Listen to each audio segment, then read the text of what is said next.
In many religious traditions, it is customary to expect the dedicated aspirant to forego not only sexual relations, but also worldly entanglements. In the Catholic religious tradition, nuns are considered to be brides of Christ, and as such, do not enter into the state of marriage. In the Hindu tradition, there is a phase in the life cycle that is encouraged as one of leaving behind worldly attachments and taking up life in the forest. In other words, a dedicated spiritual seeking without involvement with the relations of the world in the normal sense.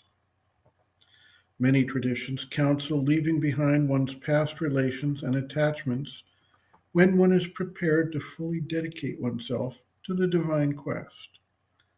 At the same time, individuals who take up this type of ascetic life of renunciation are not always prepared and suited for this life, and they then have to struggle, and in many cases, fail to achieve complete control over the desires and impulses that would otherwise find normal expression in living an outwardly normal worldly life.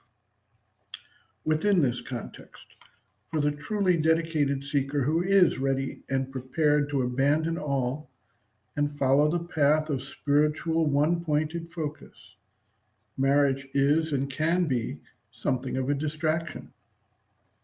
Marriage involves commitments, and the marriage partner has an expectation that these commitments will be fully met and supported from both sides of the marriage. Marriage also involves a number of developments, including career, household formation, in most cases, children and family relations, that add complexity and complications to the relation of spouses in the marriage. Sri Aurobindo also addresses the issue with which so many traditions have struggled, namely, the dedication or taking of vows of people who have either a strong mental concept or emotional push to dedicate their lives to their seeking, but who have not yet fully resolved their physical, vital, and mental predilections and instincts, and thus have constant issues in carrying out the vows they make. Spiritual progress can be made even while someone is living out in the worldly life or living in a state of marriage and society, particularly if they bring their aspiration into their lives and work through the issues that are major obstacles for them today. The intelligence of the Hindu stages of life idea exemplifies an approach that can aid people in working through the lures, needs, and pressures of the worldly existence before embarking on the life of renunciation that a one pointed spiritual dedication requires. Sri Aurobindo writes, quote, as to the question of marriage in general, we do not consider it advisable for one who desires to come to the spiritual life. Marriage means usually any amount of trouble, heavy burdens, a bondage to the worldly life, and great difficulties in the way of single minded spiritual endeavor.